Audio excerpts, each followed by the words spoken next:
بە ناونیشانی لە کەناری وشە و لە ئامێزی هەزدا خەونێک دەبێتە ڕاستی و وشە دەبێتە هەوێنی ژیانەوە لە کارگەی کللتوری شاری سلێمانی یەکەمین کارگەی شێعری کوردی بەڕێوەچوو.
سۆران نەقشبەندی میوانە لەلامان کە بەڕێزیان ڕێکخەری کارگەی شێعری کوردیە.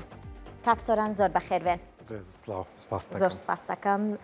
سەرەتا دەستخۆشیتان لێ یەکەم، هیوای سەرکەوتنتان بۆ خوازم. زۆر سپاس. کاتێک دەڵێن کارگا، مەبەستان دروستکردنی شاعیرە یان دەرخستنی توانا شێعریەکانیانە؟ دوای سڵاو ڕێز، خۆی لە ڕاستیە کاتێگەڵی کارگە لە عەرەبیە دوو وشە هەیە بە حکمی جۆرێک لە جۆرەکان دەوڵەمەندی زمانەکەی ئەوان هەم مەسنەع هەیە هەم مەعمەل هەیە. ئێمە لە چوارچێوەی مەسنەعەکەیە بیری لێ ناکەینەوە وەکو کارگە وەکو مەعمەلێک، یعنی هەروەکوی کە ناوی کارگەی کولتوریش هەیە لە چوارچێوەی کارگەی کولتوریە ئێمە کۆمەڵێک بەشی جیاجیا ئەکرێتەوە کە هەریەکەیان کار لەسەر پەرەپێدان و باشترکردنی بوارێکی داهێنەرانەکە. لەم جارەیە ئێمە باسی بواری با بڵێن نووسینی داهێنەرانە بە تایبەتی شعرەکەین. کارگاکە تایبەتە بە نەک دروستکردنی، خۆی لە ئەسڵا ئامانجەکە دروستکردنیەتی، بەڵام بۆ کارکردنە لەسەر شعر بە شێوەیەکی گشتی. خۆش بێ و سپاس بۆ ڕوونکردنەوەکات. بە چ شێوەیە کارگەی شعر دەتوانێت توانای گەنجان بگۆڕێت بۆ دەقێکی ئەدەبی بەهێز؟ خۆی کارگەکە ئەمان جێتی کە وەکو پردێکی پەیوەندی لە نێوان نەوەیەک با بڵێن لە توانای باشیان هەیە لە نووسینی ئەدەبیە و ئەو نەوەیەشی کە ئەیانەوێت ببن بە خاوەن توانایەکی ئەدەبی کار بکات. وەکو دوێنەش لە وتارەکەیە خاتون نەشمیل کە دامەزرێنەری با بڵێن کارگەکەیە زۆر بە جوانی ڕوونی کردەوە کە ئامانجی ئەم کارگەیە ئەوەیە کە ئەم ئیشە بکات لە نێوان دوو نەوەی جیاوازە. ئامانجەکە ئەوەیە کە نەوەی داهاتوو باشتر و بەتواناتر و تۆکمەتر و پڕچەکتر بێ لە بواری ئەو مێتۆدۆلۆجی و زانست و زانیاریانەی کە پێویستە بۆ ڕەخنەکردن و هەڵۆشانەوەی دەقێکی ئەدەبی بۆ دروستکردنی دەقێکی بەهێز و باش. بە چه میکانیزمێک گەنجان هەڵدەبژێرن بۆ ئەم کارکردنەتان؟ خۆی با بڵێن میکانیزمەکان زۆرن، دانەودوان نییە. یەکێکیان ئەوەیە کە ئەو ئەدیبانەی کە لە نەوەی پێشترە کارەکانیان ئەدرێ بە کۆمەڵێک ڕەخنەگر و ئەم ڕەخنەگرانەیەن لە چوارچێوەی سیمینار و پرزنتیشن و وەرکشۆپە شیکاریەکی تەواو بۆ کارە ئەدەبیەکانەکەن. طبعاً لە کاتی شیکاریە هەم لایەنی پۆزیتیڤ هەم لایەنی نێگەتیڤ ئەخرێتە بەرباس و لێکۆڵینەوە. ئەو کەسانەی کە لەویان لە ناو وەرکشۆپەکانە عادەتەن خۆی کلیمەی وەرکشۆپ یاخود وەرشەی کار ئەوەیە کە تۆ کۆمەڵێک هەڵا لە یاخود کەماسی لە کارێکە ئەدۆزیتەوە بۆی ئەو باسکردن لەو کەماسیانە بوو گەیەنێ بە کارێکی باشتر و ڕێکوپێکتر. بە دەنگەوە هاتنی گەنجان مەبەستمە بپرسم بزانم تا چەند لەگەڵ ئەم پرۆژەی ئێوە هاوڕا و کۆکن؟ وەڵی زۆر باشە، وەکو جەنابتانە بین لە دیمەنەکانیشا زۆر پێشوازێکی زۆر گەرمی لێکرا، هەم لە ئاستی دامەزراوە فەرهەنگی و کولتوریەکانە، هەم لە ئاستی پارێزگار جەنابی پارێزگار لەوێ بوو، کۆمەڵێک گەنجی زۆر زۆریش لێوێ بوون.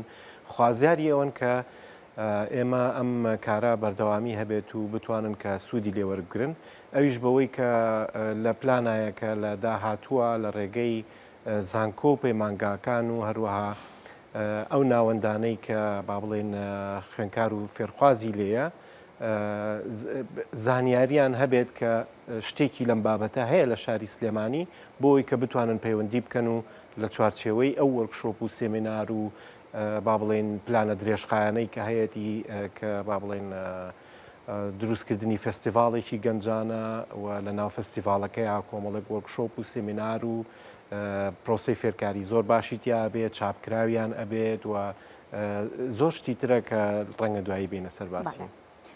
لەگەڵ ئەوەی شاری سلێمانی لە یونسکۆ بە شاری داهێنەرانی ئەدەبی ناسراوە بەڵام دیسان ئەپرسم بۆ سلێمانی.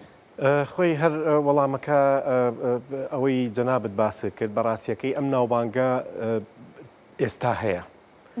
ئەمە لێپرسراوێتیەکی گەورەیە کە خۆشببختانە من دەستێکم تایە هەبووە لەگەڵ کاکە بابەکر و جەنابی پارێزگار و ئەو ئۆفیسەی کە لە پارێزگا دروستکراوە و زانکۆی ئەمریکی ئەمە پێویستی بە پاراستنە یعنی عادەتەن تۆ ئەمە شتێک نییە بۆ هەتا بێت ئەم ناوبانگە پێویستی بەوەیە کە بپارێزرێت لە چوارچێوەی ئەوەی کە شارەکە شاری شاعیرانە شاری یعنی دیقەت بە کەمترین شار هەیە لە دنیاە ئێمە هەم منیش و هەم خاتوو نەشمیلیش هەردووکمان لە دوو پرۆگرامی جیاوازە لە تۆڕی پەیوەندیەکانی شاری داهێنەرانی لە یونسکۆ کە بەردەوام ئەم شتە بەلایەنەوە زۆر سەرنجڕاکێشە کە شارەکە شەقامەکانی بە ناوی سیاسی و بە ناوی کەسانی ترەوە نەنراوە هەمووی شاعیرەکانن پیرەمێردە نالیە مەحویە مەولەویە یعنی ئەمە پێویستی بەوە هەیە کە ئەم پاشخانەی ئەوان دروستیان کردووە ئێمە ئەم شتە لە سەرشانی خۆمان هەست بە لە پرسراوێتەکە بکەین و درێژە پێدەری ئەو پاشخانە فکری و هوەری و داهێنانە ئەدەبیە بین کە ئەوان کردویانە بۆی کە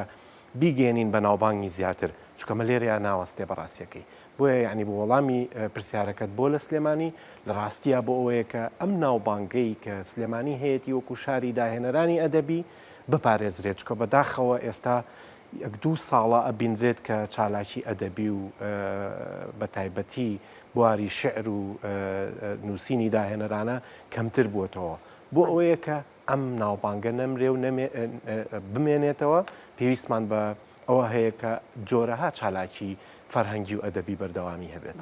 دەستان خۆش بێ ئەگەر پەیامێک بۆ شاعیرانی نوێ یان شاعیرانی گەنج هەبێت چیان پێ دەڵێیت؟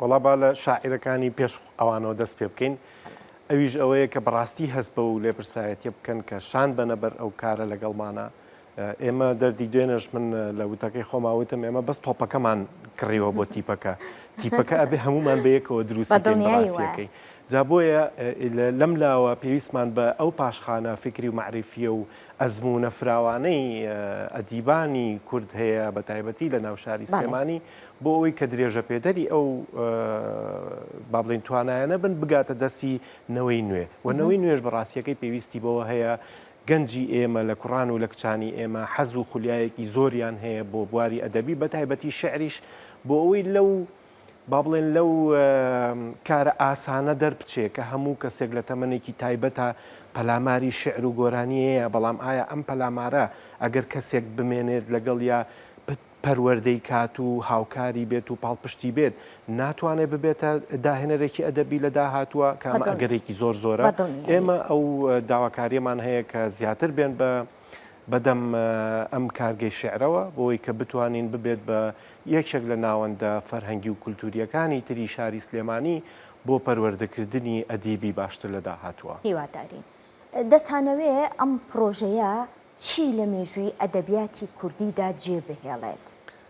بێگومان هەر کردەیەکی یا هەر ئاکتێکی کولتوری و فەرهەنگی لە شارەکەیە بۆ ئەوەیە کە بەڕاستیەکەی هەم مێژوو بۆ سەردەمی خۆی دروست بکات هەم مێژوو لە داهاتووە دروست بکات بۆیە کە بە خۆشحاڵیەوە دوێنێ جەنابی پارێزگار و ئۆفیسی یونسکۆ وەکو شاری داهێنەرانی ئەدەبی پاڵپشتی خۆیان بۆ پرۆژەکە دەربڕیوە و هەروەها داواشیان لە کەرتی تایبەت و لە ناوەندەکانی تری کولتوری و فەرهەنگی کردووە کە پێکەوە هاوکار بن بۆی کە ئەم مێژووە کە دروستەکرێ هەمویان یەکی پشکێکیان هەبێ لەوەی کە شاری داهێنەرانی ئەدەبی بمێنێتەوە وەکو خۆی وەپەرەی پێ بدرێ و ڕەنگە لە داهاتووشە ئەمە ببێت بە با بڵێن بە فرسەتێکی باشتر بۆ هەموو ئێمە کە ئەم مێژووە دروستکراوە پەرەی زیاتری پێ بدرێ و هاوکاری بکرێ بۆەوەی کە لە داهاتووە ببێ بە ناوەندێکی فراوانتر کە سەرانسەری کوردستان بگرێتەوە.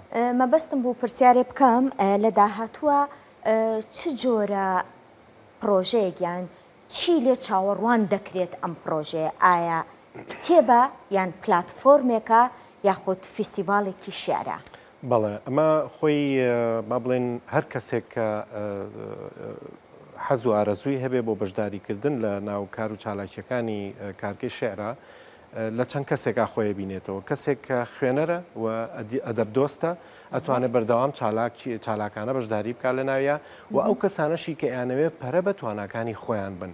ینی خۆی لە ئەسڵا بەشێک لە حەزە داهێنەرەکەی تایە و ئەم ناوەندە ئەبێ بە بەشێک لە پەرەپێدانی تواناکانی ئەو لە داهاتووە لە چوارچێوەی فستیڤاڵێکی تایبەت بە نەوەی گەنجان و خوێنکاران و ئەوانە کە تا ئێستا ئێمە بەداخەوە نیمانە و هەروەها چاپکردنی کتێب و لێکۆڵینەوە بە تایبەتی لێکۆڵینەوە و هەروەها گۆڤارێکیش کە بتوانێت کۆکەرەوەی ئەم لێکۆڵینەوەانە بێت کە ئەو کەسانە لەسەر هەم شعری کلاسیک، شعرینەوەی نوێ و شعری ساڵانی نەوەتەکان و ئێمە خۆتەزانی قۆناغگەلێکی زۆر زۆری بڕیوە ئەدەبی کوردی تاکەیشتووە بە ئەمڕۆ و کۆمەڵێک قوتابخانە و با بڵێن مەدرسەی زۆری بەخۆیەوە بینیوە ئەمانە کەمتر دەستیان لێدراوە کەمتر باسکراون بۆ ئەوی بێ بە با بڵێن بە پاشخانێکی باش بۆی لە کتێبخانەی کوردیە سەرچاوەیەکی زیاتر هەبێ بۆ ئەو کەسانەی کە ئەیانەوێ پەرە بە